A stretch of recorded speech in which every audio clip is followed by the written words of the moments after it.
राधे राधे भक्तों, स्वागत है आपका पोथी कथा चैनल पर। तो आइए भक्तों सुने देव उठानी एकादशी की व्रत कथा। देव उठानी एकादशी पर भगवान विष्णु की विधि विधान से पूजा करके उनको जगाया जाता है। इस दिन उनकी प्रिय चीजें जैसे सिंघाड़े, गन्ना, शकरकंदी, मूली और केले के फल का भोग लगाया जाता है। इस दिन भगवान विष्णु बेहद प्रसन्न मुद्रा में होते हैं। विधि विधान से इनकी पूजा करने और व्रत कथा का पाठ करने से आपको देव उठनी एकादशी के व्रत का दोगुना फल मिलता है। आइए सुनते हैं देव उठानी एकादशी व्रत की कथा। देव उठानी एकादशी कार्तिक मास के शुक्ल पक्ष की एकादशी तिथि को कहते हैं। इस दिन भगवान विष्णु के साथ समस्त देवतागण 4 महीने की निद्रा के बाद जागते हैं और सृष्टि का कार्यभार संभालते हैं। इस दिन भगवान विष्णु की विधि विधान से पूजा की जाती है और उनकी प्रिय वस्तुओं का भोग लगाया जाता है। इसके साथ ही पूजा में देव उठनी एकादशी की व्रत कथा का पाठ किया जाता है। इसका पाठ करने से आपको भगवान विष्णु का आशीर्वाद मिलने के साथ ही आपको व्रत का दोगुना फल प्राप्त होता है। तो आइए भक्तों सुने कथा। एक राजा के राज्य में सभी लोग एकादशी का व्रत रखते थे। वहां की प्रजा नौकर चाकरों से लेकर पशुओं तक को एकादशी के दिन अन्न नहीं दिया जाता था। एक दिन किसी दूसरे राज्य का एक व्यक्ति राजा के पास आकर बोला, महाराज कृपा करके मुझे नौकरी पर रख लें। तब राजा ने उसके सामने एक शर्त रखी कि ठीक है रख लेते हैं, लेकिन रोज तो तुम्हें खाने को सब कुछ मिलेगा पर एकादशी को अन्न नहीं मिलेगा।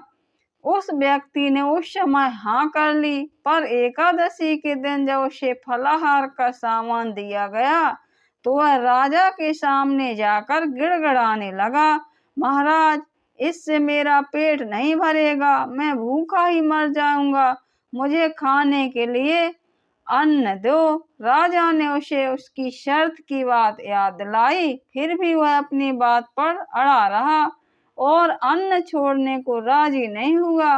तब राजा ने उसे आटा, दाल, चावल आदि दिए।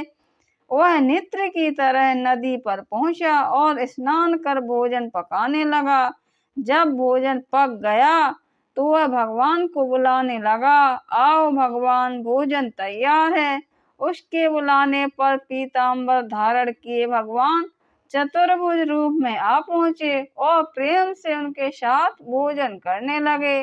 भोजन आदि करके भगवान अंतर्ध्यान हो गए तथा वह अपने काम पर चला गया। 15 दिन बाद अगली एकादशी को जब राजा से कहने लगा कि महाराज मुझे दोगुना सामान दीजिए, मैं उस दिन मैं भूखा ही रह गया। राजा ने कारण पूछा तो उसने बताया कि हमारे साथ भगवान भी खाते हैं, इसलिए हम दोनों के लिए ये सामान पूरा नहीं होता। यह सुनकर राजा को बड़ा आश्चर्य हुआ। वह बोला, मैं नहीं मान सकता कि भगवान तुम्हारे साथ खाते हैं। मैं तो इतना व्रत रखता हूँ, पूजा करता हूँ, पर भगवान ने मुझे कभी दर्शन नहीं दिए। राजा की बात सुनकर वह बोला, महाराज यदि विश्वास न हो तो साथ चलकर देख लें। राजा एक पेड़ के पीछे छिपकर बैठ गया। उस व्यक्ति ने हर रोज की तरह भोजन बनाया और भगवान को शाम तक पुकारता रहा, फिर भी भगवान न आए। अंत में उसने कहा, हे भगवान यदि आप नहीं आए तो मैं नदी में कूदकर प्राण त्याग दूंगा। फिर भी भगवान नहीं आए। तब वह प्राण त्यागने के उद्देश्य से नदी की तरफ बढ़ा। प्राण त्यागने का उसका दृढ़ इरादा जान शीघ्र ही भगवान ने प्रकट होकर उसे रोक लिया और साथ बैठकर भोजन करने लगे। खा पी कर भी उसे अपने विमान में बिठाकर अपने धाम ले गए। यह देख राजा ने सोचा कि व्रत उपवास से तब तक कोई फायदा नहीं होता जब तक मन शुद्ध ना हो। इससे राजा को ज्ञान मिला, वह भी मन से व्रत उपवास करने लगा और अंत में स्वर्ग को प्राप्त हुआ। देव उठानी एकादशी की दूसरी व्रत कथा सुनिए भक्तों। एक समय भगवान नारायण से लक्ष्मी जी ने कहा, हे नाथ, आप दिन रात जागा करते हैं और सोते हैं तो लाखों करोड़ों वर्ष तक कोसों जाते हैं, उस समय समस्त चराचर का नाश भी कर डालते हैं। अतः आप नियम से प्रतिवर्ष निद्रा लिया करें, इससे मुझे भी कुछ समय विश्राम करने का समय मिल जाएगा। लक्ष्मी जी की बात सुनकर नारायण मुस्कुराए और बोले, देवी, तुमने ठीक कहा, मेरे जागने से सब देवों और खासकर तुमको कष्ट होता है। तुम्हें मेरी सेवा से जरा भी अवकाश नहीं मिलता, इसलिए तुम्हारे कथनानुसार आज से मैं प्रतिवर्ष 4 मास वर्षा ऋतु में शयन किया करूंगा। उस समय तुमको और देवगणों को अवकाश होगा। मेरी यह निंदा अल्प निंदा और प्रलयकालीन महानिंद्रा कहलाएगी। यह मेरी अल्प निंदा मेरे भक्तों को परम मंगलकारी, उत्साहप्रद तथा पुण्यवर्धक होगी। इस काल में जो मेरे भक्त मेरे शयन की भावना कर मेरी सेवा करेंगे और शयन को उत्पादन के उत्सव आनंद पूर्वक आयोजित करेंगे, उनके घर में तुम्हारे सहित निवास करूंगा। अब आइए भक्तों तीसरी व्रत कथा सुने। एक नगर में एक राजा था, उसके राज्य में सभी लोग बहुत सुखी थे। उस नगर में एकादशी को कोई भी अन्न नहीं बेचता और ना ही कोई अन्न पकाता था, सभी फलाहार करते थे।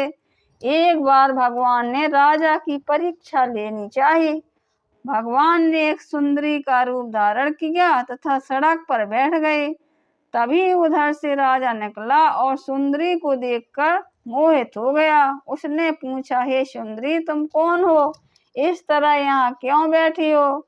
तब सुंदर स्त्री बने भगवान बोले, मैं निराश्रिता हूँ, नगर में कोई जाना पहचाना नहीं है, किससे सहायता मांगू? राजा उसके रूप पर मोहित हो गया था। वह बोला, तो मेरे महल में चलकर मेरी रानी बनकर रहो। सुंदरी बोली, मैं तुम्हारी बात मानूंगी, पर तुम्हें राज्य का अधिकार मुझे सौंपना होगा। राज्य पर मेरा पूर्ण अधिकार होगा। मैं जो भी बनाऊंगी तुम्हें खाना होगा। राजा उसके रूप पर मोहित था, अतः उसकी सभी शर्तें स्वीकार कर लीं। अगले दिन एकादशी थी। रानी ने हुक्म दिया कि बाजारों में अन्य दिनों की तरह अन्न बेचा जाएगा। उसने घर में मांस मछली आदि पकवाए और परोस कर राजा के खाने के लिए कहा। यह देखकर राजा बोला, रानी, आज एकादशी है, मैं तो केवल फलाहार ही करूंगा। तब रानी ने शर्त याद दिलाई और बोली, या तो खाना खाओ, नहीं तो मैं बड़े राजकुमार का सिर काट दूंगी। राजा ने अपनी स्थिति बड़ी रानी से कही तो बड़ी रानी बोली, महाराज, धर्म ना जाए, छोटे बड़े राजकुमार का सिर दे दें, पुत्र तो फिर मिल जाएगा पर धर्म नहीं मिलेगा। इसी दौरान बड़ा राजकुमार बाहर से खेल कर आ गया। माँ की आंखों में आंसू देखकर और रोने का कारण पूछने लगा तो माँ ने उसे सारी बात बता दी। तब वह बोला, मैं अपना सिर देने के लिए तैयार हूँ, पिताजी के धर्म की रक्षा होगी, जरूर होगी। राजा दुखी मन से राजकुमार का सिर देने की तैयार हुआ और रानी के रूप में भगवान विष्णु ने प्रकट होकर असली बात बताई। राजन, तुम इस कठिन परीक्षा में पास हुए।